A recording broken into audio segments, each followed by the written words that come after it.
5 conseils pour devenir plus créatif. Le tête-à-tête avec la feuille blanche dure comme épreuve.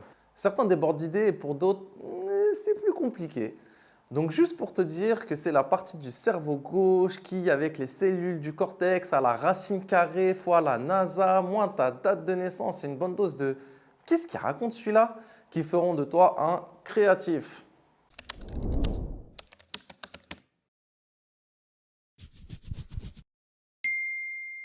Conseil numéro 1, faire un brainstorming. Note sur un papier tout ce qui te vient à l'esprit. Petite parenthèse sur le sujet bien sûr. Et après, filtre les meilleures idées. Automatiquement, certaines idées vont matcher les unes avec les autres. Tu dois trouver des liens entre le naturel, la vie quotidienne et le thème que tu dois réaliser. L'exercice de la carte mentale peut être une bonne gymnastique pour ton cerveau. Sors ta feuille et ton stylo, tu sais ce qu'il te reste à faire. Voici un exemple de brainstorming. Le client est un fast-food. Le produit est un tacos avec une sauce fromagère bien coulante. La période est celle des vacances d'été.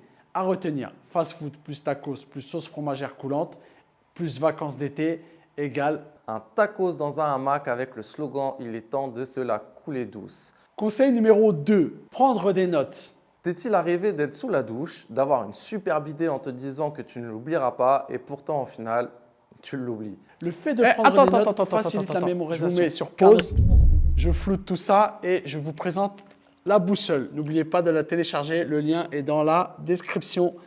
Ciao l'équipe, bonne vidéo. Le fait de prendre des notes facilite la mémorisation, car notre cerveau se libère et se concentre uniquement sur la note. Si tu n'écris pas tout de suite ton idée, ton cerveau, happé par le quotidien, risque de zapper. Conseil numéro 3, être curieux et observateur. Pour cela, tu dois sortir de ta zone de confort, c'est important. Tu peux changer d'ambiance et de lieu. Cela peut amener de nouvelles idées et une vision différente de certains sujets. Chaque seconde, chaque lieu, chaque scène de la vie de tous les jours sont des boîtes à idées sans limite. Et c'est aussi à ce moment-là qu'on applique à nouveau le conseil numéro 2, à savoir de prendre des notes. Je te donne un exemple. Alors que j'étais dans la cuisine d'un client à discuter d'un sujet lambda, j'ai vu le cuisinier sortir le pain du four. Et donc, petit brainstorming rapide dans ma tête, pain maison plus farine égale la photo. Si je n'avais pas été là à ce moment, je n'aurais pas eu cette idée. Autre exemple, je me balade dans la rue et je tombe nez à nez avec cette voiture.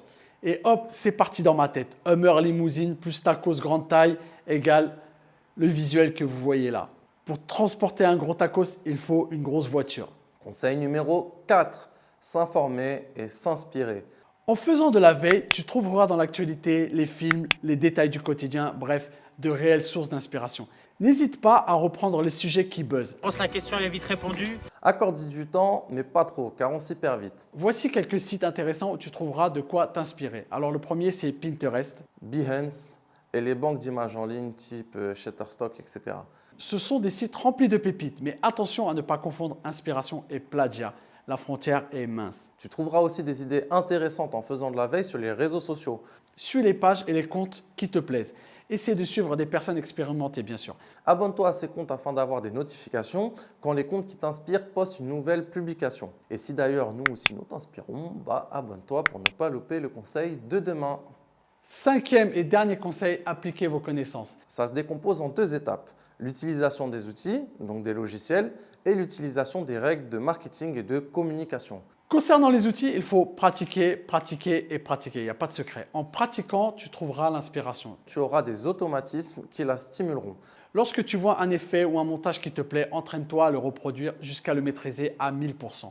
Quand il sera utile pour l'une de tes réalisations, tu penseras directement à l'utiliser. Développe aussi tes connaissances marketing, maîtriser les règles telles que la symbolique des typos, des couleurs et des formes. Cela te servira de ligne directrice dans tes visuels. Du coup, tes réalisations seront plus efficaces. Petit bonus, essaie de te nicher. Si tu es spécialisé dans un secteur, tu auras tellement pensé des visuels pour celui-ci que tu sauras automatiquement quel design réaliser pour communiquer efficacement. Sinon, toi, comment trouves-tu tes idées ? Ok l'équipe, n'oubliez pas de vous abonner, ça fait toujours plaisir. Et si vous souhaitez recevoir nos prochaines vidéos, cliquez sur la cloche.